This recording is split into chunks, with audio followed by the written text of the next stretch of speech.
imagine all life as you know it stopping instantaneously and every molecule in your body exploding at the speed of light. Total protonic reversal. Protonic reversal. Protonic reversal with your host, Conan Neutron.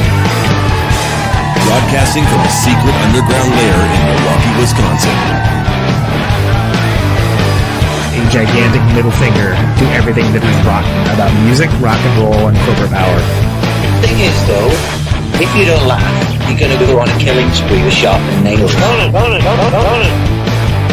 Confidence of a hero or a fool. I wasn't exactly certain which. Could not be more professional. It's the real one. I choose to devote my life to. That's okay. It means something. It means something. And they got away. You know, that's my take on it. What's yours? Protonic reversal. That's like a science thing, right? Indeed it is. It is a science thing. It is a science place. It is a scientific fact that we're all up in your face. It is time once again for the one, the only Protonic Reversal. Welcome to it. Episode 456. See, that's how out of it I am. I'm not even giving myself credit for 200 plus episodes. 456. Well into the moving on year 13, lucky year 13 at this point, which is very exciting. I'm going to be having the fine fellows of Neptune on coming up, so stay tuned for that. Just momentarily, of course, back from tour. It was great. It was awesome. I keep talking about, maybe I'll do a podcast about it, but no, I don't. So tour was great. If you want to buy a bag or something, go ahead. There's shirts or some records, things along those lines. You know the drill. Of course, you're here for the talk. That's what this is. Welcome to Conan Neutron's Protonic Reversal. I'm your host, Conan Neutron. I'm a rock and roll lifer that's been touring and recording for 26 years, most known for the band Conan Neutron and the Secret Friends. Music is a huge part of my life, and I use the format of this very long-running podcast to talk about music with musicians whose work I enjoy and respect, but who may not be household names. This is episode 456. If this is your first time listening to the show, archives of it are available for free. No ads, no sponsors, no kidding at protonicreversal.com. However, if you want to support the show and get episodes sooner, $1 a month at patreon.com/protonicreversal will achieve that goal. If you like the show or even just a single episode, please feel free to like, subscribe on your platform of choice, share it around on the internet, even leave a review. All that helps people discover the show. It beats back the almighty algorithmic overlords. It's just a darn nice thing to do. All right, so I got a group episode for y'all this time. Don't do that very often, but when I do, it's very special. Tonight's kind of special. So I'm going to be having the fine fellows of Neptune, the great band from Boston with all those crazy whack tools, utility saws, instruments, move very much at the beat of their own drummer, so to speak, not just in actual music, but in their methodology. They're back, and Weird Music is thankful for it. Let's bring them on. It's Mark, it's Jason, it's Daniel, it's the fellows of Neptune. Welcome, boys. Hello. Thank you for having us. That was the log line for me of how I was introduced to you guys way long time back. Was like, oh yeah, they make their own instruments out of like tools and stuff. It's crazy. I'm like, well, what does the music sound like? Oh, but they make stuff out of tools. I'm like, well, what does it sound like? So I had to wait till I could get a CD to listen, which I still have to this day and still have ripped. By the way, I was listening to it earlier. I often, when people ask what we sound like, I often show them a picture of one of the instruments and goes, it's like that. It looks like this. Right? Well, and there's always going to be some sort of like Tom Waits-isms applied whenever there's, for lack of a better term, junk involved, where it's like you're automatically going to get a Tom Waits reference now, which is the worst thing to be a reference to, don't get me wrong. Yeah. But definitely idiosyncratic, you guys sort of forge your own path early on in a way that like Neptune is a band that would kill on Instagram now, I would imagine. Oh, not the music, mind you, just all the attendant pieces around it, right? Because people are like, oh, check this out. These guys, it's a whole thing. But I mean, we're talking about internet 1.5 really, where it seemed like a miracle. I can talk to someone through written text who lives across the country. Amazing. We weren't connected in the same ways we are now, and I think it's interesting to bring that up because as a band that's active again now, I mean, you guys started in like 94, right? Yeah. I mean, it was a different world, practically. Yeah. So how? And again, with a group, it's always difficult. I'll try to round robin it so everyone gets a chance to talk. But who wants to talk about the origin story of Neptune? Jason does. Yeah, I'm gonna vote Jason on this one. All right, hit it. All right, I'm the founding member, and I started in art school, and I was making instruments out of scrap metal, and then I thought, well, when I've got some instruments now, let me like get some musicians together, and we're going to do a performance like as if we were a rock band. As if, yes. As if. But it turned out like sort of like real music, and then it turned into a band before I knew it. I was really surprised about it. I had imposter syndrome for many years about that, because I don't really have any formal training in music, but then, that's like 32 years ago. And I'm still making music, so I've gotten over the imposter syndrome. But yeah, that's how it started. It was sort of like meant to be just a kind of like a performance art thing, and then it turned into a band. So the instruments actually came first. Like the idea was like, hey, I've got making these things. Yeah. It'll look cool. It'll look like some crazy German expressionistic film or something, right? I was in a sculpture class in college, a metal sculpture class, and I was really dissatisfied with this idea that art was like something that you just look at and kind of like stroke your beard or whatever. And I wanted to do something interactive, and I was sort of like, maybe I could make a lamp. That you would like turn it on and off, but I'd been playing a lot of guitar, and I was like, let me just try and make a guitar, and I tried. I knew nothing about it, and I just dove in. Well, and not to immediately dive into the mechanical logistics of it, but did you know anything about making guitars, or was it just like, it looks like it's got strings? I know how to get those. I mean, what No, yeah, I mismeasured. I was trying to make a guitar, and it turned out to be too long, and so I had to use bass strings, so it turned into a bass. And then I got a $5 pickup from Mr. Music in Allston, Mass, in their like junk discard bin, and put it in this thing, and yeah, it was super rough, and it had all these rough edges, and you couldn't really play it without getting a cut or something. But because it looked like it'd be prone to injury. Yeah. Oh yeah. Yes. There were a lot of injuries. Early on, there were a lot of injuries. There still are some occasional injuries.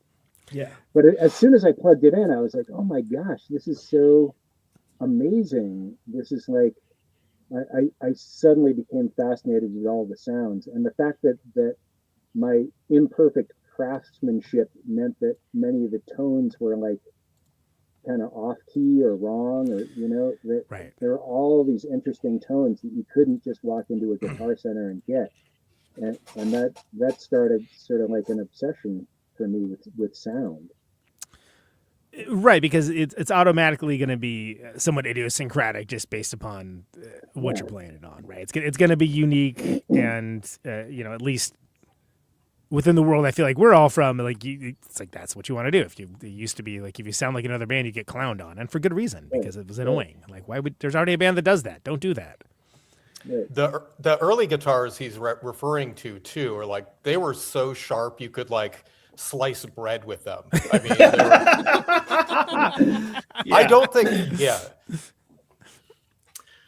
Yeah, they can be terrifying. That's all right. Like I always go this, like when we talk about the instruments being terrifying and hurting people, there was one show we played in this like cavernous jazz club it was like we were like right at the Polish border, in Czech Republic. And all of these kids, like Mark used to play this huge guitar with this big like sickle thing on the end. That's really I remember pointy. it looked like a weapon of war. Yeah. And like I'm just kind of playing and I look up and all these kids grabbed him and they're like passing him over the audience like 90s style. And I'm just thinking like we're gonna like there's gonna be so eyes badly. Lost. Yeah, like exactly. This is not gonna be good. Yeah. Yeah. Well, when did this so go south? Well, when somebody got decapitated, but that's academic, you know. No, because that's a real concern, right? And that's something that is there aren't a lot of people that have custom instruments of that style or variety. So there's no rule book for it, or like, hey, this situation, you know, watch out for this, or you know, watch out for. I mean, I just think from perspective of, you know, just the massive amounts of metal involved too. You know, there's all kinds of fun catastrophes that could be on your path if you aren't careful. Yeah, I think in the first few years I was in the band, I remember I had to I got injured again, and they were like, "Did you have a tetanus shot?" And I was like, "I don't remember." And so I think I had to get like 2 tetanus because you're supposed to get them like 10 years apart or something. Yeah. But just to be safe, I'm like, okay, yeah, just give me another one. Well, okay, you got all that, you know, like stuff from the junkyard practically, right? You know, it's like there's going to be some rust. There's you know, it's definitely a potential issue. It's a thing to think about. Yeah, for sure. For sure. There was the guitar that Dan is referencing. That's the one that was backed up on by the van, right, Jason? Yeah, that was, yeah. And just pounded back to a semi-straight neck at some point. Yeah. One time, wait, okay, hold on. No, we're not going to move past that just yet. How did that happen? I assume not by intentionally. Like, how does that happen? It's just like, whoops, forgot to load it in, or what was it? Yeah, no, we were just like, you know, loading in. I don't think it was a van. It was probably a car. It was probably multiple cars. You know, we didn't yet have a van.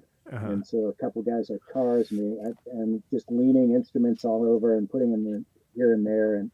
And somehow this one just didn't make it into the vehicle. And we backed up. I think maybe it was like snowing out and we were. Okay. Inclement weather conditions. All right. It's rock and roll.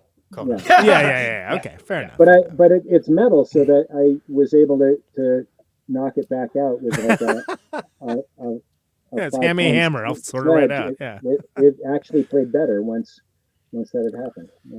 Yeah, did I change the intonation or anything, or was it just like probably? Yeah. Who can tell? Who could tell, really? Just applying that term to it already is already a problem. Yeah. Understood. Go One time before I joined the band, Neptune's original guitarist Gregory, I was a fan of the band, and so they were playing this basement show, and I was like, I went up to look at one of the guitars. I'm like, oh, can I look at that thing? And he's like, yeah, here, and just like gives it to me, and I'm like, oh man, I don't want to break it. He's like, you can't.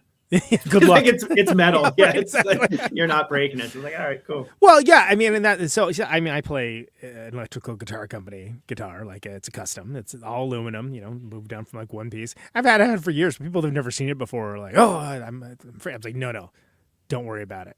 Like if I can't break it at this point, man, you got no chance. Sorry, don't worry about it. Yeah, it's the same reason about I don't mind flying with. It's made of the same stuff as the airplane. What am I worried about? Oh yeah. It's always been a great pleasure of mine after we played. People would always come up, in that guitar in particular that Dan was describing, which we have tuned in kind of a baritone manner of my own kind of invention. But like people would come up and want to see it, and I would just do exactly what Dan was talking about and just strap it on them and watch them just fall over. And I think a little bit of it was to like illustrate my prowess because I'm, but people, I mean, that's a heavy fucking instrument. Well, because it's almost like getting strapped to a Cronenbergian device or Tetsuo the Iron Man or something. Like, it's not like, even if you're used to heavy things, the weight is going to be totally different than you're expecting. It would probably be, it was probably like the weight of 4 of your electrical guitars, maybe. Which is, so. It's show off your lower back strength. Yeah. I have a memory here. I often will like sort of lay the guitar down at the front of the stage after a set's done because people want to come up and look at it. Sure, of course. I did that one time, and this young woman came up and looked at it and said, "Wow, is that TIG welded?" And I said, "No, actually, it's MIG welded." And she said, "Oh." So disappointed. Like, that's lame. See ya. Yeah, you don't get asked about chords or the welders in your audience will understand. Yeah, exactly. They're asking about the welding. That's great. That's talking about a niche. Yeah. One of my favorite moments, we played I think it was Portugal once, and we had, as part of our set, alarm clocks that had contact mics in them, and we would start a set out with like these kind of TikTok-y sounds. And we played a set. I had 2 different guitars at that point. Jason had we had a table full of electronics, electric percussion set up on Dan's part. Jason had 1 guitar, a keyboard that he built. We had a lot of shit, right? And at the end of the set, these guys are freaking out about like what we did, and goes, "What is that?" And they're pointing at the clocks, the little wind-up clocks. That was all they gave. It might have been this tour, but like when we were playing that song and doing that, that material, we were going to Europe for however long of a tour, and we were going through like TSA or whatever. Yeah. And Mark had a alarm clock with wires, with a jack soldered into it, wires, and another oscillator he built with all these, dials and switches or whatever. And they just waved him through. And then they stopped me, and they were questioning my drum key. Right. And I was like, "Go get the dude with the bomb." Yeah, like, this guy just has like a cartoon dynamite package. Yeah, this is just a drum wrench. Like, Yeah. Oh man, amazing. That's I was gonna ask how getting through checkpoints what that stuff is, but yeah, it's not bad because like the like kind of silliness of this project, I think kind of adds levity to it. So sometimes we'll get like gnarly guards or something like that. Yeah, and then they see the stuff, they're like, okay, whatever. Yeah, I don't know what you guys are up to, but yeah. There's I remember one time too opening up I think it's the same. No, it was that giant bass you used to play, and like TSA agent opened it, and he's like, "What is this?" And you're like, "A guitar," and he's like, "Awesome," and then just like. I mean, you never know. Like I've sometimes a people guitar, be like, a guitar packed with hashish. Yeah, something like that. Yeah. Well, and they do allow people who play music to be TSA agents. I mean, one would imagine. I've run into them. Some of them seem to not understand the concept of a musical instrument as well. But hey, whatever. It's different strokes for different folks. Yeah. I think what we do kind of adds light to what could be a situation. So it also helps that we all look like adjunct English professors. Right. Nobody. We don't really ever have issues at Borders or anything like that. That some of our more degenerate friends do. Sure. Yeah, absolutely. That definitely, for some reason, that definitely helps. So I came to know Neptune with the Ballet of Process. That was the first record that I found from Neptune, which I loved. And I still, again, I literally still have the CD upstairs. I was like, oh, cool, I still have this. It's awesome. And it's been ripped for years. That's how I've mostly engaged with it. But that was the second record. Is that correct? Yeah, that's right. Yeah. So that's a record that I've heard a lot. I think that you're always going to get some Tom Waits comparisons anytime someone's banging on a thing, because that's the modern reference point. But I feel like what Neptune does is very much akin to other bands. I think you didn't you guys play with the X? That's 4 times maybe. Yeah, 3 or 4 times. That's a band that definitely, it's it's kind of if somebody knows the X, you can use that as a reference point, and it gets them somewhere in the same city, if not the same neighborhood of what you guys do. Well, I've tried, and that usually doesn't go anywhere. No, people are like, X from L. I love Xene. Yeah. It's no, the other X. Different, yeah. And a very lovely thing that happened to us. We were invited to play their 25th anniversary show at the Paradiso, which was really nice. Yeah, they're like some of my biggest heroes. So that was a huge moment in life for me. It was great. I will say, first time I saw them was with Fugazi and Thrones. I saw that tour. Yeah, me too. Yeah. And I was so excited to see Fugazi that I was barely paying attention, and much to my later regret, because I heard whatever record came out around that time. I was like, God, this is amazing. What is this? Like, this is the X. I'm like, oh shoot, I think I saw them technically. Yeah, but I just didn't have my heart or ears open apparently. But I definitely made up for it. I saw them 5 or 6 times in different iterations after that. They're always amazing. Yeah, that's how come in a band that just does its own thing, right? I mean, yeah. I remember when I first found them, I was really into industrial music. Like I was just trying to find the heaviest music I could. Yeah. And a friend of mine played them for me, and it just sounded so heavy, but in a completely different way. I was like, This is like, so it really changed my perception of music. So that's like, it was like a pretty important thing for me over the years. Yeah. And it's, a different kind of, again, deployed in a way that is not normally how you think that instrumentation would be.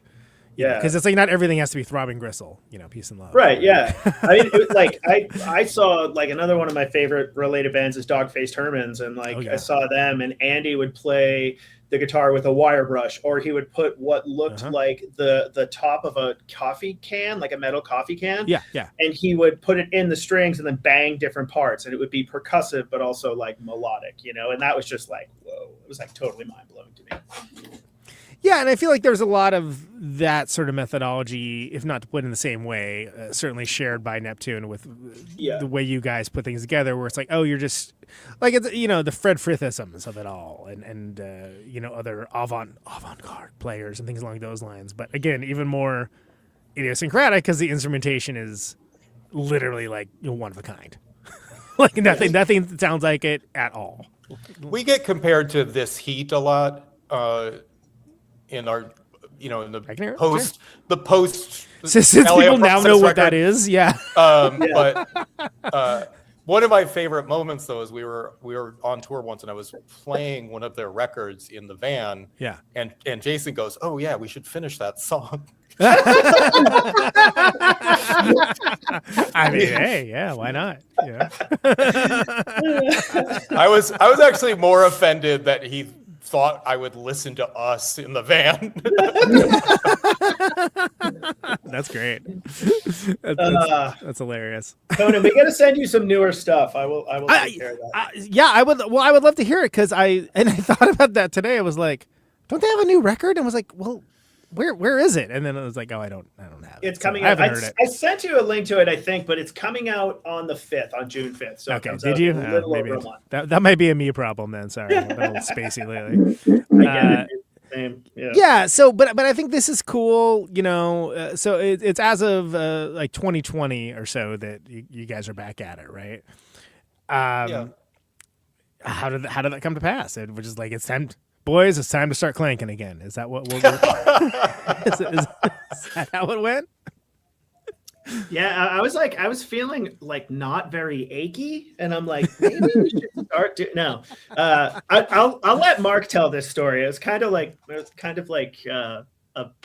came from an idea that Mark had. So. Okay, Mark, please lay it on us. I mean, like Dan, I just was like, I got too much money and dignity right now. Let's. I want to humble and hurt myself. How can I accomplish both these goals at the same time? No, I think. Well, I mean, one thing that occurred was we had a record that Jason and I. Dan left the band in about 2009, and Jason and I kind of moved on, and we'd made a record, kind of the most gnarly thing the band has ever recorded, but it just sat because Jason and I kind of regrouped, formed a 4-piece version of the band that was pretty short-lived. But that record sat, and at one point, was it 2018 when we decided to work on it again? Yeah, we mixed it. Yeah. So it that got us kind of thinking. But then when COVID when lockdown happened, I like to try and use Zoom as just like a way to connect, and I contacted Dan and Jason about going over our lengthy tour history of, how many shows do you think it is? Maybe like 700? A lot of shows. I remember it was a lot. Close to 900, yeah. Yeah. I remember being mad at you guys that you didn't number them. and I thought about that again today because I looked, I'm like, oh, cool, they have a show archive, because so many bands don't.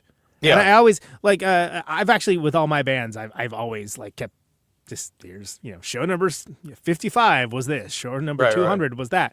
And honestly, it's been great as sort of a living history to place certain events where you're like, okay, that was around this show. Okay, that was this year, whatever. We played with these bands. Okay, cool.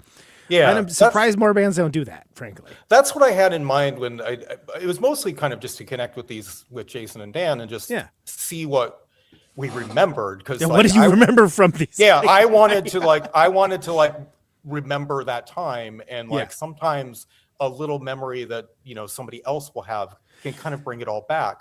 So we took, I don't know, so many sessions going through it and just kind of laughing. And then I think we all just realized, why don't we just play? Why don't we just do it? Well, and it's so funny because I don't know if you guys have this thing as well, but sometimes if it's like you've played certain venues multiple times, you'll kind of mix them together. Like, wait, was that this time? Yeah. Was that the other time? For sure. When that was, and so this little, the back door was broken. Oh, okay. That was that show. All right. Like some weird little banal minutia can come out of nowhere.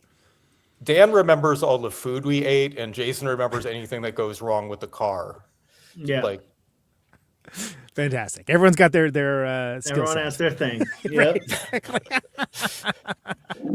But it's worth noting. That was the thing that I always admired, again, without really knowing you guys, is that it was they're just always out there. They're always out there doing it. It's really exciting, and in a way that is not how it means now. And I refer back to. It used to be sold lots of CDs at shows. The reason why is there was a very good chance that if they didn't buy that CD, they would never hear this music ever again. Right. Because they wouldn't be able to find it. Maybe they wouldn't remember the band name, whatever. But before you could just doot. Okay, there you go. I got your entire discography. I'll let you know what I think. Okay. And it's arguable. I'm not going to say which one is better, but there was definitely an immediacy to if you put on a crazy show. A show that people have never seen before, they're going to want to come away with something, and sometimes that's going to be music.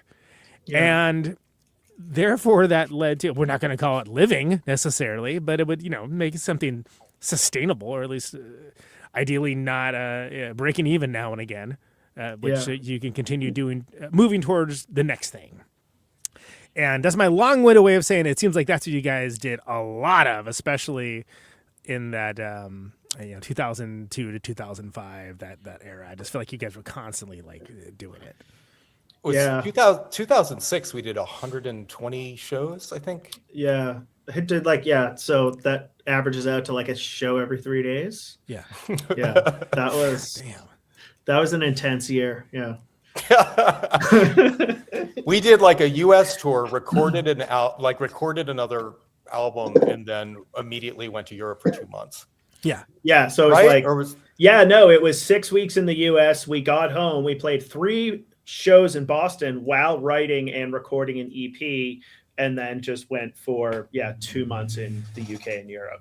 Well, I remember in Bay Area, you also did the thing that I wish more bands would have done. It was you played Oakland and SF. You did Ghost Town, Ran Hemlock, and I was like, oh, that's great, because then you get a chance to actually be in the Bay Area for amount of time rather than leave immediately. Was one of the greatest places on the planet. Yeah.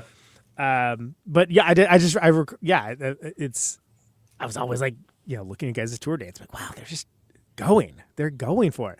And so when you are out that often, you get really locked into what you're doing, but you're also at sea.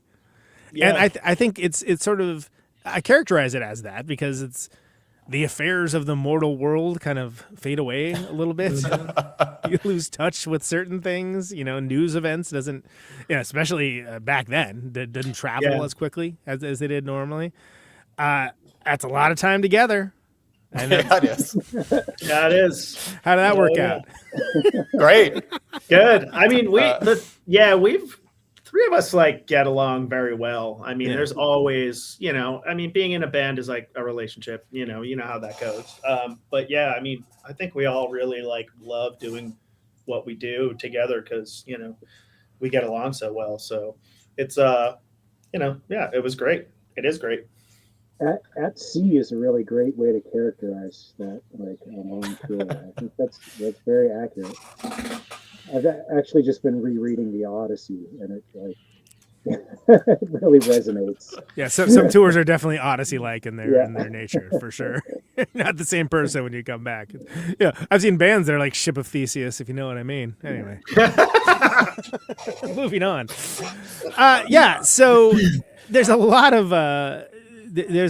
of fellow travelers, right? That are coming. I mean, and the nice thing about you guys, being like more long-lived is like I feel like you're around for, like when like Black Dice and Wolf Eyes started somehow getting popular. It's like, wow, these bands are getting popular? Like, that's cool, but that's crazy. Like, have people heard these bands?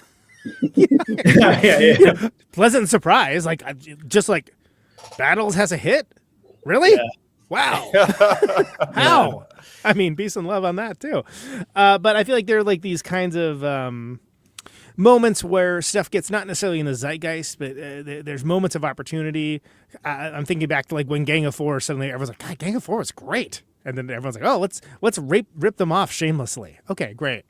And then Gang of Four actually came back and it was like, oh, and then like suddenly it was like the Stooges or something where people recognize, oh, the influence of this band was so we didn't even understand at the time. There's these ripple waves, so on and so on. And there's also something to be said for when you were a long-lived band. There, it's just doing your thing, like your head down, doing your thing. You get to see these things coming in waves, where it's like, oh, that, huh? Okay, and in a good way sometimes, and in a way where you're like, that, really? Yeah, yeah. That had to happen like 5 or 6 times with you guys, right? Like, for sure. Because as we all know, there's this cycle of like, oh, rock is dead. Oh, rock is back. Oh, this is dead. It's like, oh my God, it's fine. It's fine. Don't worry about it. But there's the world of, pop music or whatever, especially when they used to be like a monoculture, this larger music consuming world or music engaging world. And there's the world of like the bands, right? Where it's like, okay, you're always going to have the Flaming Lips are suddenly a big band. Oh, really? Okay. I mean, that's weird, but they also like changed their sound completely, which is fine. And some of that stuff totally works. But I'm thinking back to, Neptune, like you guys played with Burma, you played with like Lightning Bolt, you played with like all these like different bands that have their own sort of built universe. And was that something where you could instantly find common cause with a lot of these bands, or was it, sometimes was it like you were coming from Neptune? I don't really know how to answer that one. Anyone else got anything? I feel like, maybe, there's sometimes we'll play with, like if we're playing in another city, we get put on bills with like some other oddball bands or, like when other, sometimes other bands get back together, like the Mission of Burma thing. I grew up in Boston, so that was like, that was legendary. Awesome. Yeah. So, I've had everyone with Peter on. Oh wait, no, I've had Peter on. Everyone with Clint on. Oh yeah. I love those guys. They're awesome. So I think I guess we do get paired with bands that kind of have their own universe. I think then there's the whole other side of it where like we play a town and they put the local folk musician with us. Right. Or we don't even know. We don't know what to do. So that's the stuff that gets interesting. Yeah. There was one point we played with this guy. I can't remember what was his name. The like very large guy with his guitar was so tiny on his body. He was just such a bulky dude. And he's just like ranting, and then he'd play a guitar solo and then rant some more. And I think he said, Dan, is this the guy who said, I have intellectual balls the size of watermelons? And then you just start. That guy was amazing. So there's that, right? There's I remember a guy named Mark Invader that we played with, kind of the same deal. It's like a drum machine and you just solo over it. Yeah. So we would get like the more kind of vernacular stuff too that is very specific to that place, where kind of like when a weird band came to Boston, they would contact us. Yeah, like when Neptune would come somewhere, when Neptune went somewhere else, like they were like, we need the weirdos. So we would get a lot of that. So, outside of kind of the zeitgeisty bands that we played with, many of whom we got to watch kind of morph. I mean, you might have been referencing even the Liars when you were talking. Liars about is a good example too. Yeah. Absolutely. We played with them in their Gang of 4 Days, and then later, which they were a hot shit live band. I mean, it was a great band. Fantastic. We did get to see that kind of trajectory happen, but then the memorable stuff is this shit that we're talking about. Like, sure, like the stuff that is like coming from a different plane of existence. It's like the weirdest stuff possible. Yeah. I totally love that. Yeah, and that was also, it was like a product of when we were touring so heavily, and you'd be on like a 6-week tour, and you just need to like fill in someplace in between, and it would be like this little town in. Like we played like an open mic night in like upstate New York or something. Not a couple of those, yeah. And just because we just had a day off and we just needed to fill in a show somewhere, and you just encounter the weirdest stuff. I love that. Yeah, that's fun. That keeps it interesting a lot of times. An interesting thing about that too is when we play the smaller towns who maybe haven't bumped into the kind of stuff we do, like. A lot of people come up to us afterwards, and their frame of reference as the weirdest band that they can think of that they've experienced is usually Primus. They'll go, I mean, how many times? Seriously, how many times have you guys had someone come up to you and go, "Oh yeah, total Primus, man, awesome." Yeah. You know, and I respect that as like that's their level of experience, and that's we're on par with that to them. But it's also really funny. Because you don't sound like Primus, but it's like that's their frame of reference. I mean, I back in the days of like written reviews and zines, like this one Canadian zine, Review Replicator, and it was like, but it wasn't like a punk rock zine. It was like kind of reminds me of Rage Against the Machine. I got so mad. I was like, Rage Against the Machine. What are you talking about? But it's like, okay, but if you don't know the Jesus Lizard or Fugazi or Shellac it's like, okay, I understand where he's coming from. And it was even meant complimentary, but of course I wasn't able to hear that at the time. It's mad. I was like, Rage Against the Machine. How dare you? Yeah. But yeah, anything. It is funny that like Primus as a reference, right? It can sometimes be interesting to hear what people in like not quote unquote cool areas will say, because sometimes it's just like it can be accidental genius sometimes. Yeah. And sometimes it's just sounds like Primus, y'all. Okay, sure. I've seen Primus like 6 times. Just a side note. Good band. I mean, I love Primus. I am not dissing Primus at all. There definitely was a point that for me, I'm like, okay, you lost me on this. But for sure. But there was a time like when I also remember when I first heard King Crimson and what is it, like Elephant Talk, whatever. I'm like, oh, okay. All right. Yeah. I get it. Okay. When I was like a teenager or whatever, it just seemed like Primus was on all these bills all the time. I remember seeing Primus and the Melvins together. And sure. They're like, I don't know. They're fun. They're something to behold. Well, and there's something to be said for that too, because it always tends to be like stuff that'll get picked up, and we're playing with the this town's version of what one thing the Melvins do, and this is what this town's version of one thing the Jesus Lizard does. Okay, and you can kind of like, all right, I get where you're coming from on this, right? And sometimes it's like, oh, you're just freaks, and you're just doing the thing that you do, and that can be a train wreck, and that can be wonderful at the same time. What's interesting about this is if you look over our tour itineraries, there was one point where it was just, we mostly played overseas. So lots of stuff in Europe. Yeah. So we would bump into the local of, French bands that are, often referential to American bands, almost always. Right. It's the French Faith No More or whatever. Okay. Yeah. Or like when Lightning Bolt did their first tour, the next time we played their first show. We played their first show in Europe. Yeah. And then the next time we came back, we played with all these like Lightning Bolt drum bands. We're going, yeah. So seeing them, we because we played in Paris with them in Sightings, and it was the first time because we're from Boston, so we'd see them all the time. It's in Boston, not, I understand, very different, but like very close together, right? Yeah, so. They were just always playing. Like we were always in Providence, they were always up here, but it was like I remember like we were moving something on the stage and then they started playing and the audience rushes over. And so we were like, we had this vantage where I could just watch the look on people's faces and it was pretty great. Right, because they would do that thing where they just set up wherever they felt like it. And like, you know, if you were near it, great, you could see it. Otherwise, well, I know I'm at a show and there's a band playing, but I can't see anything that's happening. Yeah. And I feel like, like Ride the Skies was the one that everyone kind of started, you know, like, oh my God. And that was like 2001. I can't believe that. God, so long ago. I know. But yeah, there was another, I mean, that seemed to be very prevalent, but also aside from Lightning Bolt, like a lot of bands love shellac. A lot of Europeans would always play with bands at shellac. Shellac. So like we love shellac.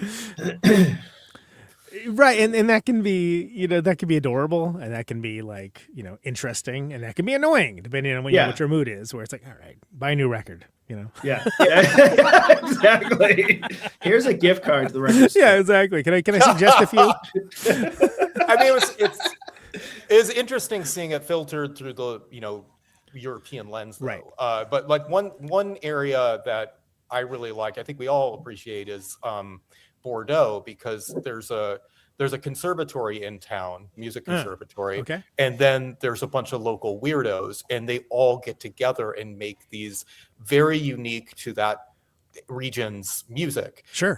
So you'll have like kind of almost a krautrocky, kind of noisy, little bit of U.S. maple in there thing, and then there'll be an oboe playing on top of it, or you know, or like even like flamenco guitar, or like like classical guitar, like. And then, right, something you wouldn't think would be, if it was coming from a different area, you wouldn't think that instrumentation would be involved. Yeah. Or like, I think I remember we played with a band that kind of grouped for this show that they're playing with us, and they took a Merce Cunningham choreography notes and played music with those notes. Oh wow! So it was just really cool, and the people in that town who have a record label ended up putting out, I think, our first European record in 2006.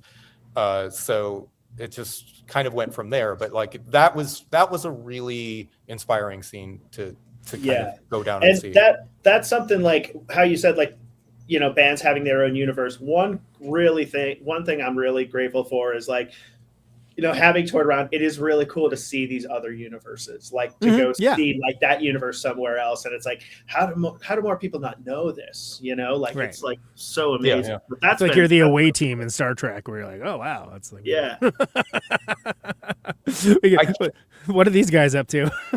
I can't remember where this was, but I think it was in Belgium, and in 2009, and this had never happened before, or probably ever happened since. But like, I remember, Jason, you were already downstairs when the band was playing, but Dan and I were still eating the upstairs, and then downstairs was where the bands played. And the first band started, and they sounded like us. I do remember that.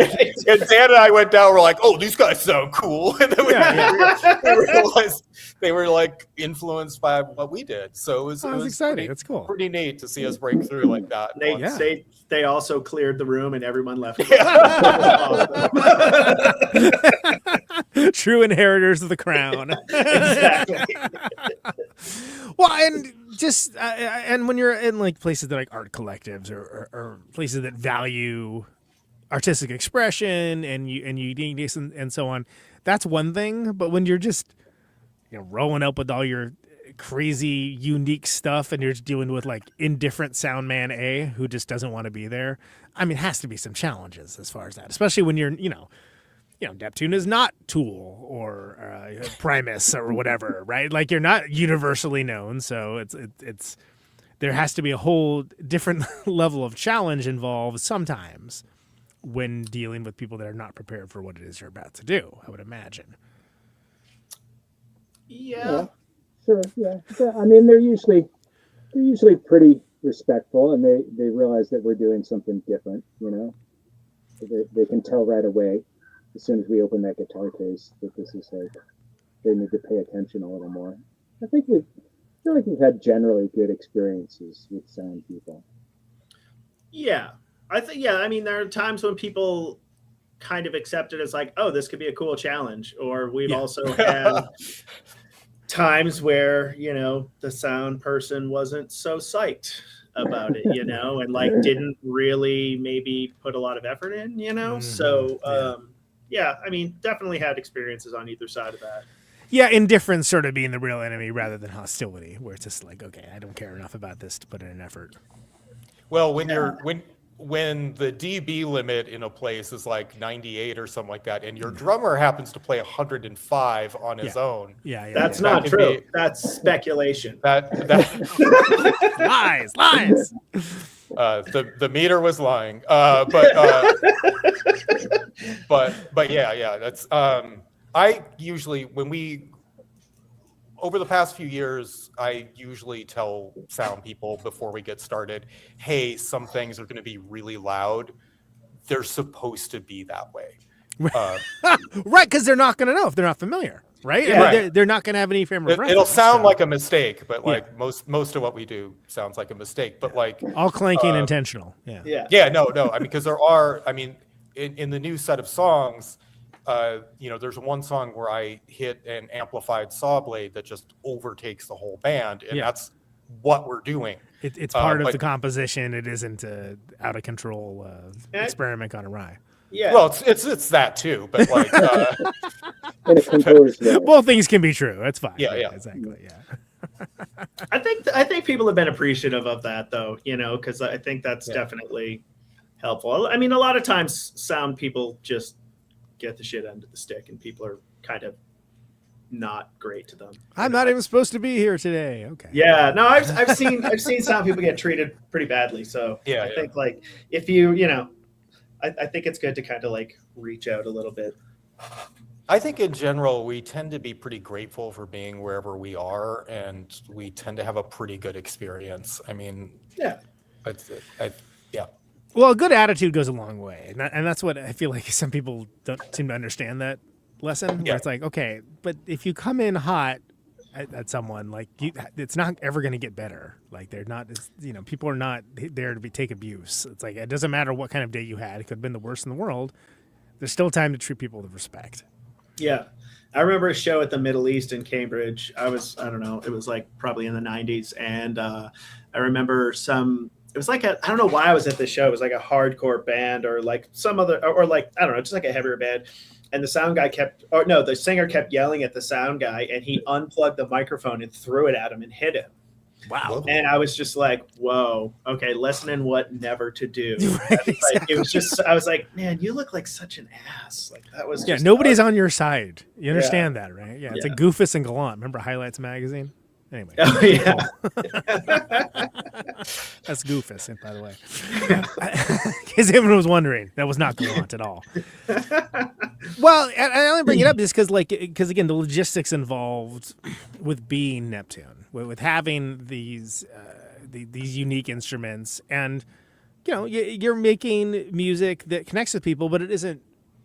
You know, traditionally, could traditionally be identified as pop music by any stretch of the imagination. So some people are gonna look at that like, oh, cool, we're doing this, right on. And some people, you know, maybe they're looking forward to have it set up Eric Clapton wannabe or whatever, and then they got this instead. Okay, you never know. Yeah, they're hoping for Primus. Yeah, right. Exactly. Yeah. They're more of a Primus vibe, I would say, more than anything else. Yeah. I think that's interesting. I also think it's interesting that as of now, you guys don't all live. I'm not trying to dox you, but you don't live in the same area. Nope. We're in 3 different time zones. Yeah. Yeah, we're in 3 different time zones right now. It's a minor miracle to get you on for this show. I know, right? It's weird. So I live in Arizona, and so Arizona doesn't recognize daylight savings time. Oh, I know. So I was an hour late to a show once because we all forgot about that. But like when we're like coordinating things in Zooms, it's like I just can't get used to it. Just like because I'm like, wait, is it 3 hours or 2 hours right now? So, but yeah, I moved out of Boston in like 2010, and yeah, so it's been like that's been very interesting being in a band in several different states. There's benefits to it, you know. I don't know, it's kind of fun. mini vacations and go write music, but it's definitely pricier than having a practice space down the street, but still, go check out a new city for a couple of days. So it's fun. Yeah, I would say we're probably like a Colorado-based band, you'd call us. I mean, that's where the gear is. That's where we've been writing songs and practicing. But we bounced around. Dan lives in Tucson. Should I give your street address? Yeah, let's do it. Let's do it. What was that number again? Yeah. So we went in. I got plenty of seltzer if anybody wants to come over. Come hang out. We practiced in his practice space, worked on some new material, played some shows. And then we just did the same thing in Denver last week. And then to start the tour, everyone's coming to where I live in Durham, North Carolina. And we're going to start our tour from there. So, it is kind of fun to have like 3 locales where we kind of can operate out of. I think it's easier to do that now than it ever has been, for sure. But there's also the logistics of, flights and things along those lines, which is constantly, an ever shifting tap dancing on quicksand situation many times. Yeah. And it is specific to us because it's not like we can go to any town and rent the, like the feedback organ that's, Exactly. So everything, like every time we do something like the instruments, which, is often like, Jason will be driving from like Boulder to Tucson. So that's definitely an added kind of, hurdle, I guess. Yeah, we'll take your finest gas can ukulele. Exactly.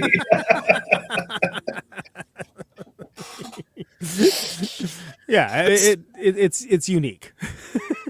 Yeah, it just adds to, especially for like, I know other, like our friends who tour in Europe, some people go over with just a guitar, or like some people won't, they'll just rent a guitar or like rent drums. So so that's an added element. Yeah, I mean, when we played Japan, like we just, we came over just pedals and guitars, but the thing is, with Japan, they really have their act together. Like it's like every back line is exactly the same. You get your settings the first night, and you're good for the rest of the tour. But not every place is like that, where it's like luck of the draw. Like, oh, this is some custom practice amp that is 10 watts or something. What? Yeah. It's not going to work. Yeah. We've been moving towards playing like more standard amplifiers for that very reason, so that we can recreate sounds more precisely. And a lot of the design considerations for building instruments nowadays are like a reverse engineering problem. Like if you're going to check this through, the sum of the dimensions of the bag are 64 inches and no more, or you're going to get a big fee. Oh yeah, it's $120 instead of 40 or whatever. Yeah, exactly. Build everything into that. It's kind of an interesting problem. Sure, yeah, because you're thinking about now in terms of like they aren't just traveling in a van or whatever. You're checking them on airlines, which are known for both their patience and their consistency.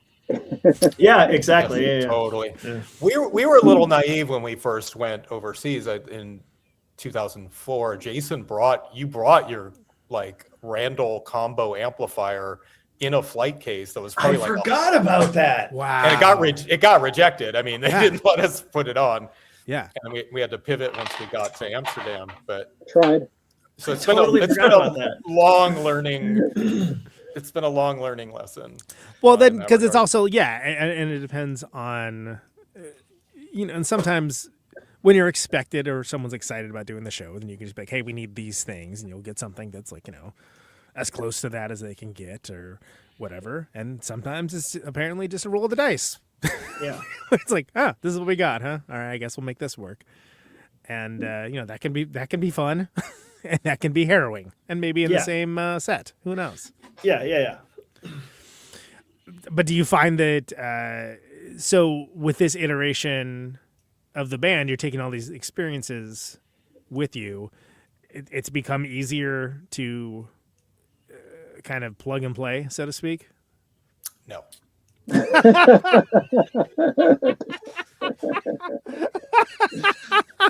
All right, that's the clip right there. Yeah.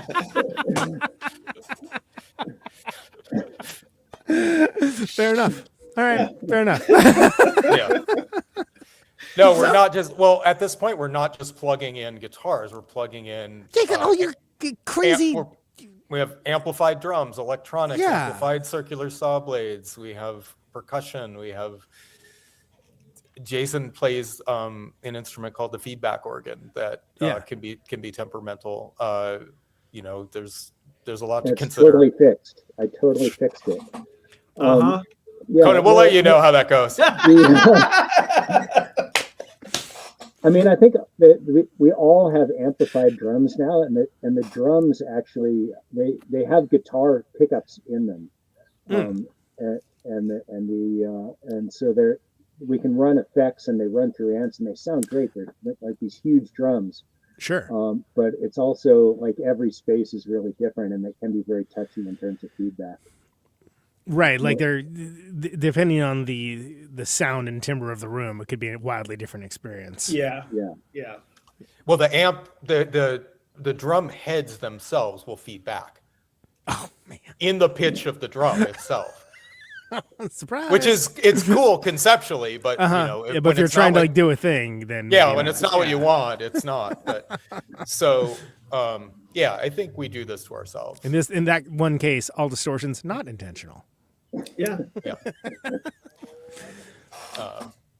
So speak to me a little bit about coming together for this new record that I didn't listen to. Sorry, but I'm excited. That there is a new record. That's great. Was it Play Some Music? Right. This is the name of it. There it is. Beautiful.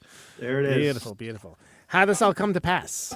So let me tell you about the title. First of all, in 2012, we were on tour in Europe, and we were playing. Like, we are sometimes a challenging band, and we challenge ourselves, we challenge our audience.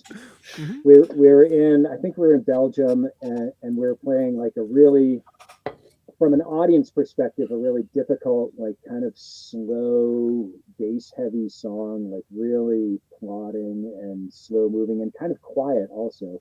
And somebody in the audience who thought we were going to be like a punk band or Primus maybe, I don't know, yelled out as a heckle, "Play some music!" What a great echo! And this echo in the middle of the song. Yeah.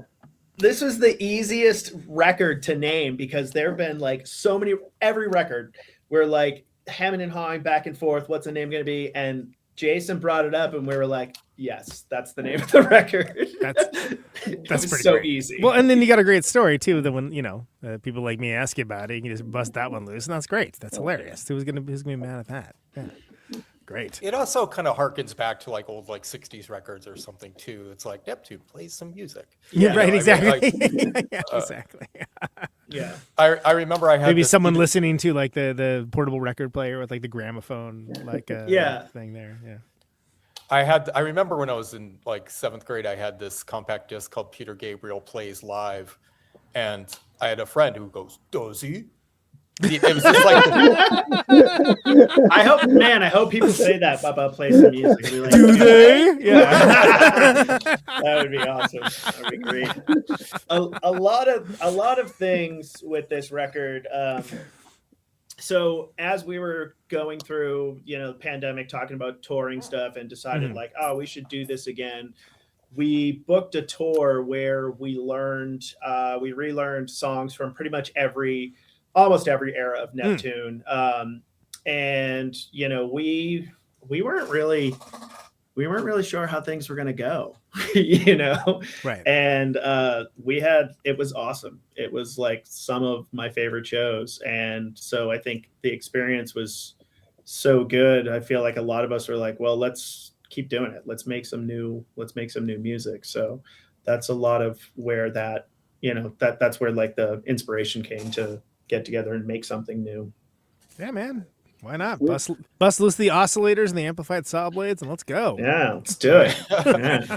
The odd thing is like it is having the perspective of doing this for so long, and it's weird to be in my like 50s and go, shit, we made our best record, and it's not really recentism that I'm like, oh, this is the thing, because admittedly there were times in the past I'm like, well, that kind of sucked, but we did it anyway. The diplomatic way to say is it was what it needed to be. Yeah, sure, I wish, but yeah, no, it's been an interesting experience. Like again, being like kind of old, having this perspective, changing things, having Dan come back. It's been really great. Like, so I don't know. I think we're all really proud of this record. Yeah, insanely so. And another thing, a shout out to our good friend Jason Lafarge, who recorded it.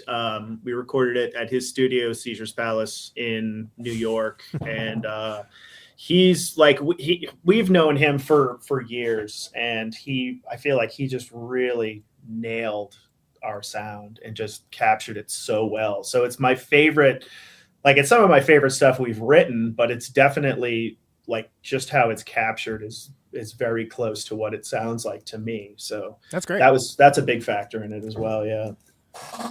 Well, and there's something to be said for getting that right and getting that in the way that you're like, yeah, that's what it should be. All right. You know, that's yeah. And I think, you know, also like with, you know, maybe difficulties with sound people or something, or it's not an easy band to record.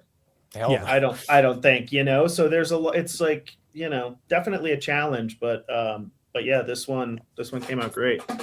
We're very overtone heavy when we play live, and I think that's you know, an impossible phenomenon to like capture in a recording. Right, because you're not going to get that same immersive experience. There's just you're not going to get these instruments clashing, creating a third sound that's like hovering over the room. Yeah. So it's this really does come close to that. Yeah. And so this is so the art for this is like a cycle of paintings or something. What is it? What is it all about? Do you want me to talk about this one? So this is these paintings were they're done by a good friend of ours named Sean Micah, and we actually initially had a different idea for the artwork. It was similar. It was going to be black and white, but it ended up not working out because we couldn't get high enough scans, like resolution scans. And Sean is like, he's just an incredible artist. Like all of his stuff is awesome. And like he had a show with these paintings, and they really kind of like stuck with me. And I was just like, you know, I wonder if he'll let us use them. And I wasn't really sure about the story behind them until, you know, I really like started laying out the artwork and everything. And I'm going to need Mark and Jason to help me with some of this. So it's a cycle of paintings based on this woman named Mildred Fish Harnack. And they were Nazi resistance fighters. But weren't they from Wisconsin? She's from Wisconsin. Oh, really? She's from Wisconsin. Oh, wow. Okay. Yeah. Cool. She was getting her PhD in Berlin when the Nazis started to come into power. Wow. Yeah. And so one part of this, you know, this artwork, like the artwork that I need help with like articulating is, so Sean made these really beautiful paintings, and he had this idea of like, you know, it's sort of like fading memory, like their story was becoming unremembered. It's kind of obfuscated as in the art as memory can be for over time. Yeah, so he took these beautiful portraits and then just started like deconstructing them, and like, you know, so, you know, like they're really, if you look at them in their most deconstructed form, they're incredible. You know, they're like really, it's beautiful, but it's also there's something about it that's really unsettling. Anybody else want to add anything into that? I'm not sure if I'm. Well, I've been talking about this art a lot. So she ended up becoming a resistance fighter and getting people out of Berlin, and they operated under the name the Red Orchestra and were like doing a lot of espionage oriented stuff. And she got caught and was sentenced to a camp. But Hitler was so incensed by her that he issued her beheading. So wow. The thing about these paintings are, you know, she's an American citizen, pretty gnarly story, but she was also a socialist. So back home in Wisconsin, her memory was not very revered. So these paintings are based on photographs that her mom had kept, whereas everything else was kind of destroyed. and they're these photorealistic paintings that he's just, like Dan had described, kind of destroying the memory of by layering paints and scraping them. So you can see he can absolutely paint photorealistically. Like he has he paints like auction catalog items as if they were photographs, and you would think they were photographs. So it's interesting seeing somebody who has that level of that level of talent, and then he just destroys them. Yeah, right. awesome. But the artistic intent is to have this be marred in some way to again like kind of help tell the story. That's fascinating. And I feel like there's a lot of parallels between that and in also to like how we approach music. A lot of like our music is like when we write, we go through a heavy like reduction phase where we'll just start like maybe relearning a mistake or like taking some things apart. So one other thing that I'm misremembering is where does the title come from again of the series of paintings? Do you remember, Jay? I remember, but I'm talking too much. So No, I don't remember. Where does No, please. It's coding for that the Nazis would put a little label that had coding on it that were kind of hard to decipher because I think it's called book out of stock, but 3 pictures, or what is it? 6 pictures, yeah. But so that is actually in German on the clothing they were forced to wear. And that was an indicator of what camp she was going to. So it was just kind of the secret language that the Nazis used. So that's what he used to title the work. So, what you guys did an excellent job describing these artworks. I just want to mention also that the painter Sean Micah is like a dear old friend of ours and a musician as well. And we used to tour with his band, 25 years ago. So it's like really great to come full circle, and we just had to like drop him a line and say, hey, can we use some of your art? And he's like, oh yeah, of course. And that's so good. Yeah, he was very gracious about that. So. And other full circle elements around this record too. Was Gregory the first person you played with in Neptune, Jason? Oh yeah. So he came. So not this guy, not the painter of the work, but Gregory, who was the first member outside of Jason, came and sang backups on this record. Oh, cool! So we have a few full circle kind of moments going on. It ties back into the history of the between the 3 of us, and then with Sean doing the artwork and Gregory appearing on the record. Yeah. One of my. Go ahead. I didn't have anything.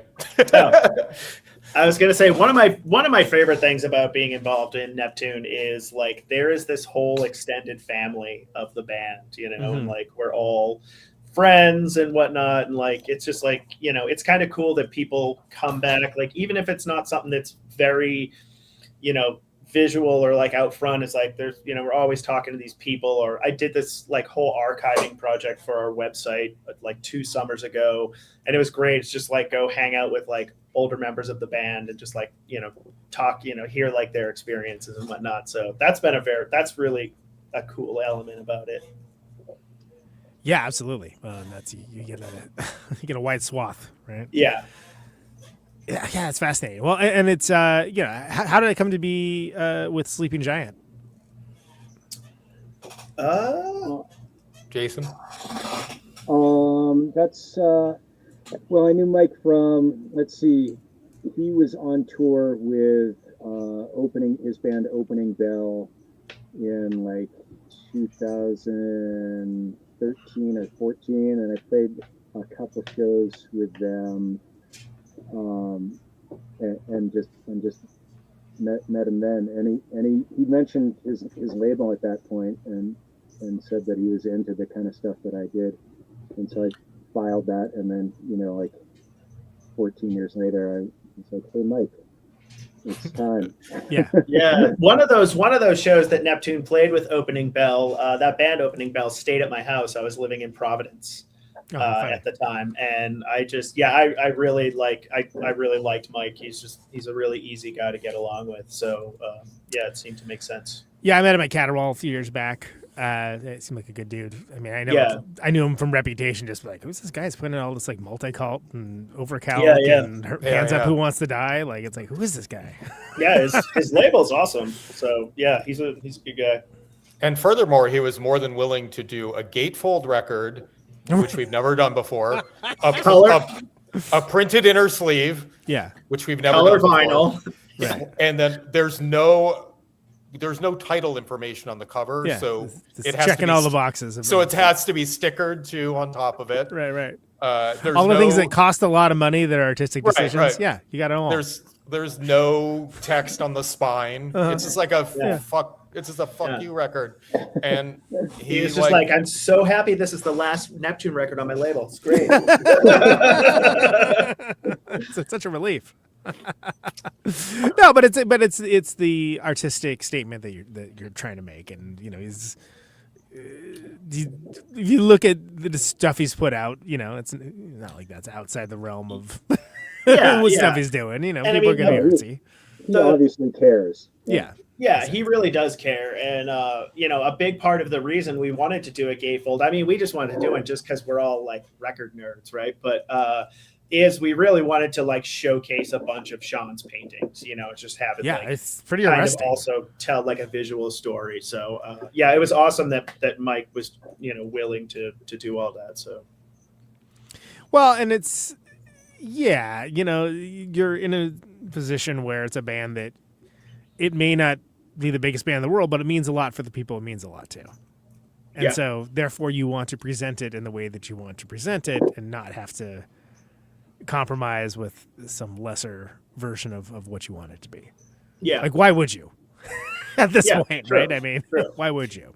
I mean, it was cool. Like we've put out a lot of records where, there's definitely like, like the first corner gets cut, the second one gets cut, and it's, end up being like still a product we're happy with. But, initially when you started with this vision of like, it's going to be this, this, and this, like, it was cool to see it like from like, I mean, everything came together really quickly. The layout, like Mark had an idea of like how the layout was going to kind of flow, and Jason came up with the title and whatever. So to see like from that to see it actually like really come to fruition was great. It's probably like from start to finish the closest product, like from our like the little storyboard that appeared in our minds.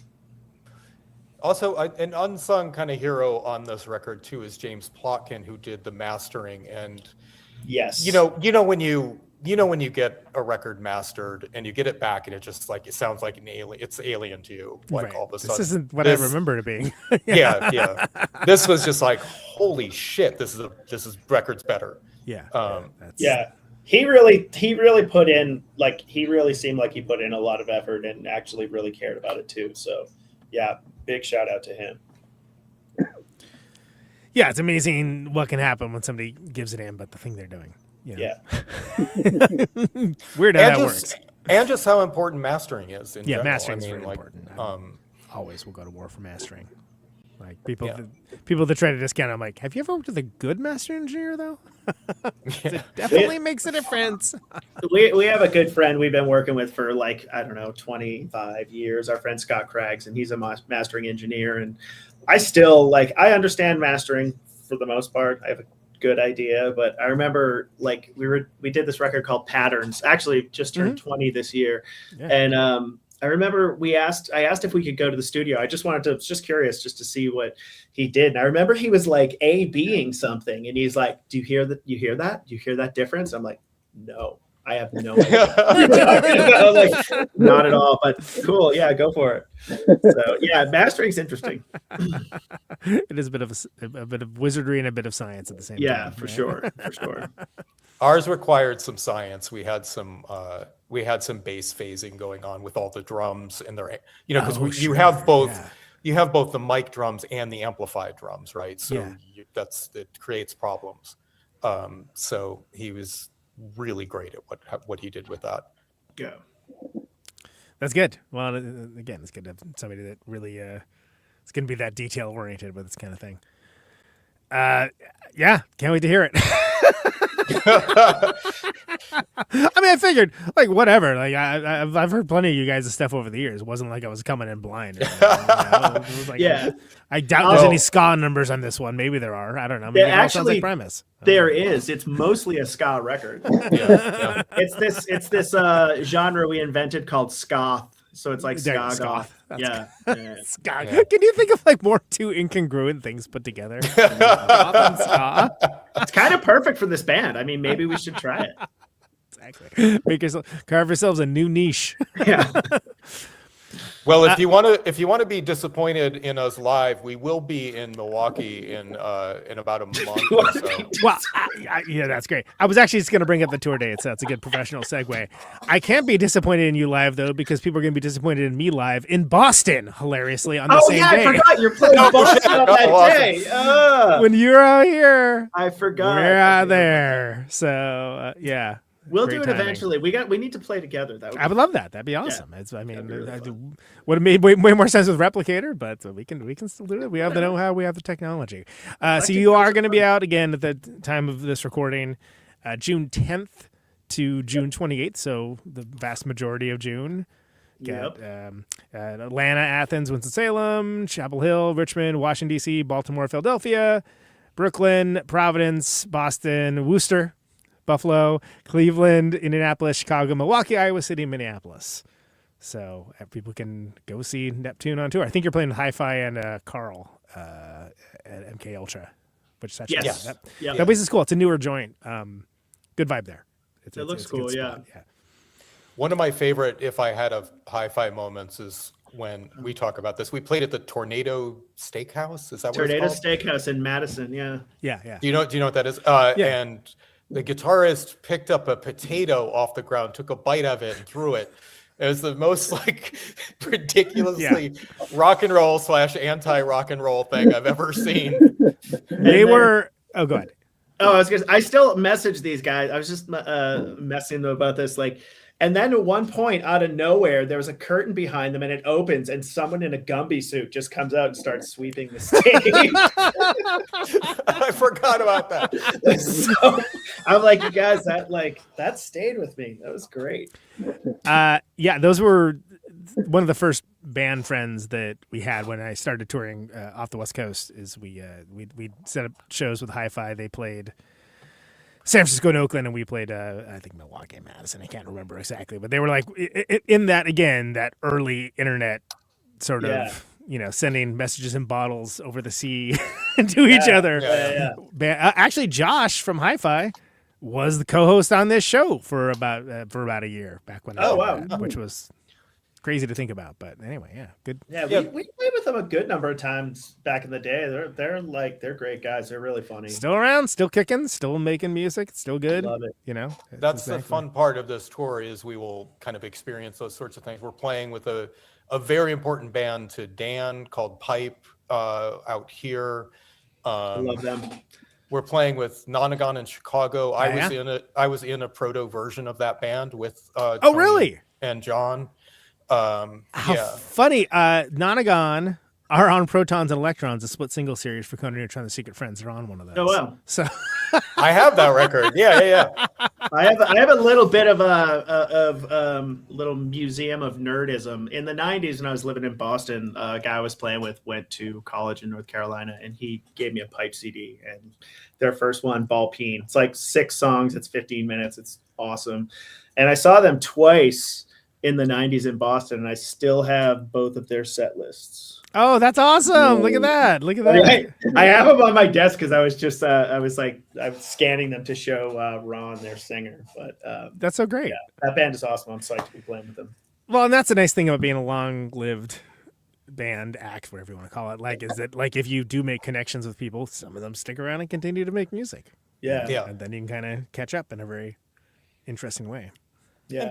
And part of it is the specialness of just kind of this era of, culture. And we're just going to see a lot of these people who come to our shows over the years. So we haven't done the US in a long time. And we've never, I'm curious to look back when you mention how long the tour is, what our faces all look like. Yeah. Right. Because we haven't done anything like this in a long time. So I haven't done a tour this long since I was in my 30s. So I'm wondering how my old man body's gonna stand up. yeah. Yeah. But the beautiful part is, again, seeing these people who we've played for 20 something years. Yeah. I mean, I'll just speak from experience. Say, go to bed a lot earlier, eat healthier, and then everyone's on their phone all the time you're driving. Yeah. Oh yeah, you mentioned that in an email. Yeah. Sometimes I get a little annoyed by that, but it's like, all right, whatever. I appreciate shows are starting so much earlier. It's wonderful. 100% start. Can I tell you? Most of the shows at the Red Cross, 8 p.m., 9 p.m.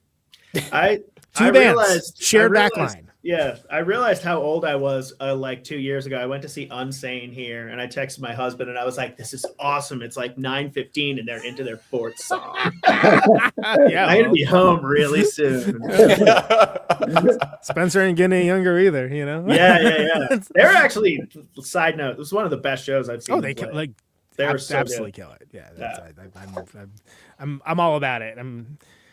But that said, so I'll put the duets in the show notes, all that stuff, so people can check it out. Expect to see some people from way back in the day that are offline. They just come up out of the blue. I always love that kind of thing. That's cool. Wonderful. Expect to remember that you didn't email or text someone that you really wanted to see the day after the show when you're like leaving on to the next one. That happens to me all the time.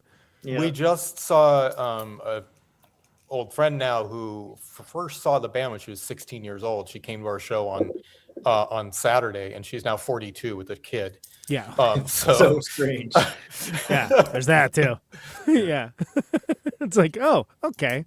And I always put the gif of the guy aging really fast is my usual response to that. I was like, okay, cool. Yeah. Well, I remember her saying to Dan and I, she was like, "You guys look the same," and we're like, "Yeah, you need to get your eyes checked." Yeah.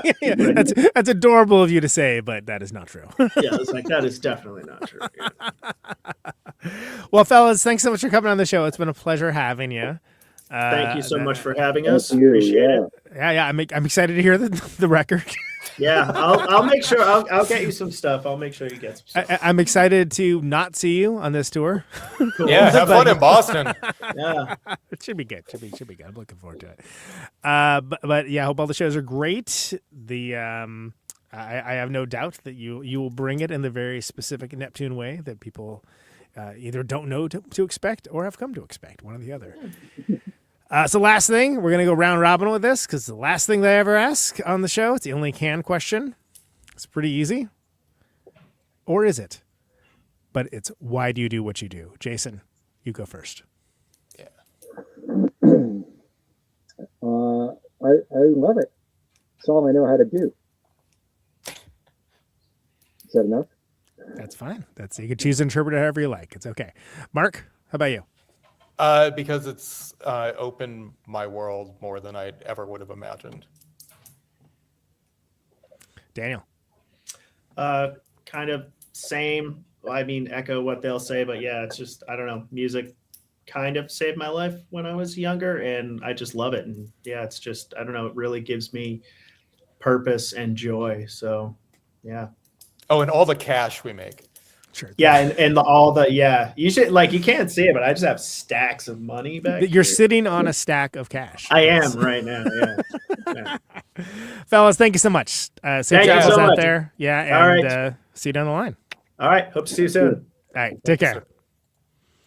There they go. Fine gentlemen of Neptune. Let's hear one of the songs off of Play Some Music. Great record name, by the way. Play Some Music. That's lovely. Even more so now that I actually know the reason and rationale behind it. This is Yesterday's Face.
surveying history's mess.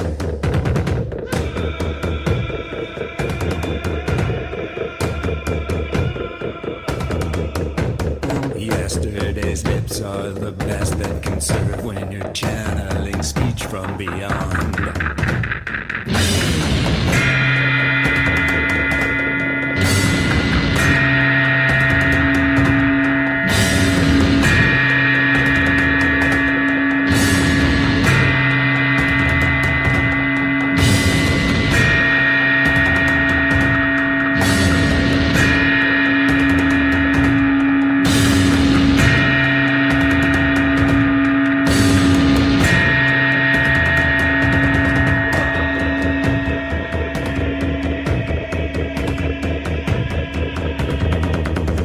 Yesterday's eyes don't belong in your head when your vision is tunneling black.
Yesterday's feet feel dead walking back, retracing the trail we left.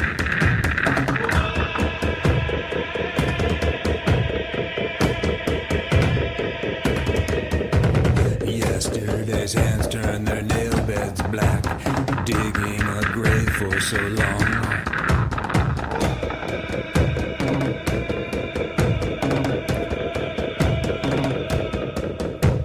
Yesterday's face has the grace you deserve, unless you deserve something less.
Well, there you go. That was Yesterday's Face off of Play Some Music by the band Neptune. I'd like to thank those fellas, Jason, Mark, and Daniel, for coming on the show. It was a blast having them. Please check them out, neptune-band.com. The Sleeping Giant glossolalia.bandcamp.com. You can pre-order the vinyl. Has an amazing art that we went into, as well as and it's also got a charcoal cream color vinyl. So the vinyl matches the color scheme in the artwork. Very exciting stuff. That's right. So pick up that and go see them play. They're playing lots of different places. So hopefully you can make out to one of them. Hey, name of the show is Conan Neutron's Protonic Reversal. Thank you so very much for listening to it. This show airs Thursdays, 8 Eastern, 7 Central, 6 Mountain, 5 Pacific. Stream live. Podcasted later, everywhere, always free, no ads, no sponsors, no kidding. ProtonicReversal.com. Mr. and Mrs. America, and all the ships at sea. But if you like the show and you want to get episodes sooner, $1 a month at patreon.com/ProtonicReversal. Achieves that goal and helps keep the lights on in this joint. So it's much appreciated. Much appreciated. I've got 50,000 watts of power. Thanks to everyone for sharing the show along on various social media sites, liking, subscribing to your platform of choice. All that helps people discover the show. This is a darn nice thing to do. So thank you so much for doing that. What else? Well, Bob Burt is coming back. That's coming up pretty soon. So Sonic Youth, Chrome Cranks, all that. Stay safe out there. Out on As Route always, 128, check you later. dark and lonely. Check you later. I got my radio on. Can you hear me now? Can you hear me now?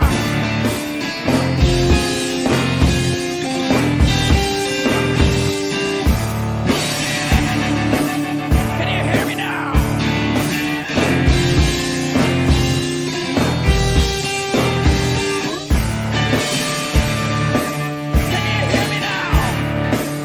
The end of radio.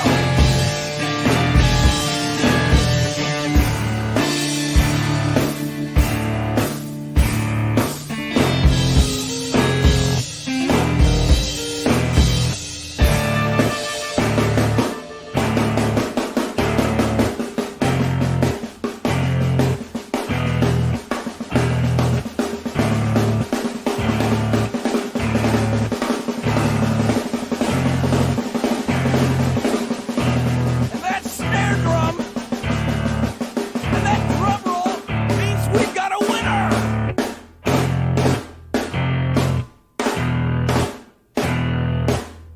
If you're the fifth caller, or any caller at all,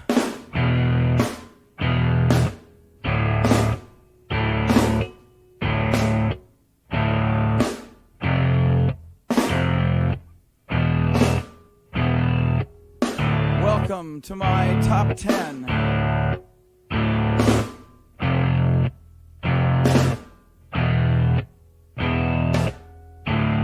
I'd like to thank our sponsor. But we haven't got a sponsor. Not if you were the last man on earth. She was prepared to prove it. This one goes out to a special girl.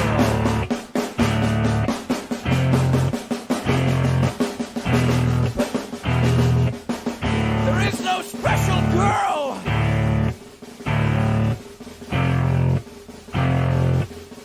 It's the end of radio.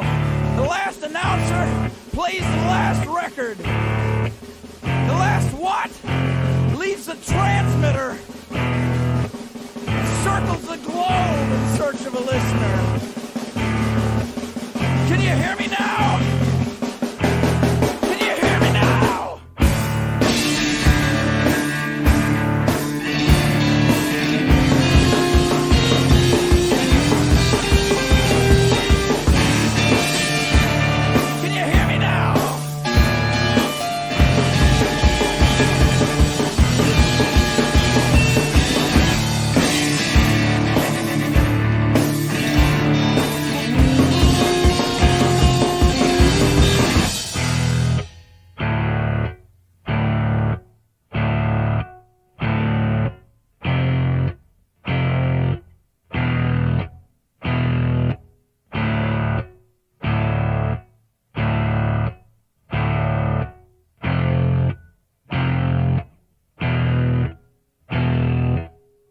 Is it really broadcasting if there's no one there to receive? It's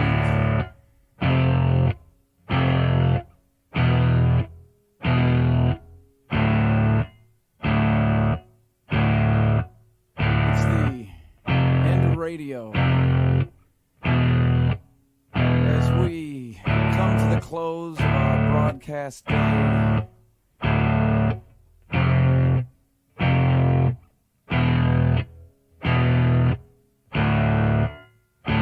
got my radio on.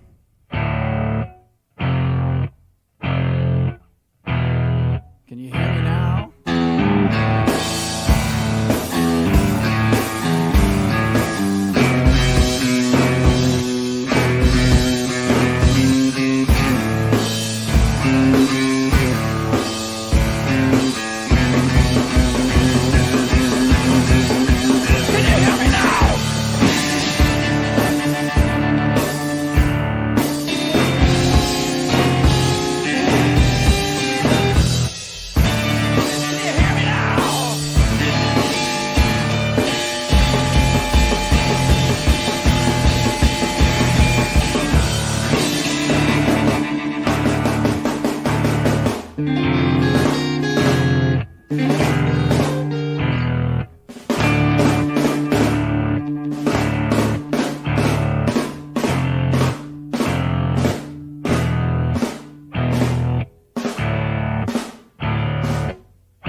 This is a test!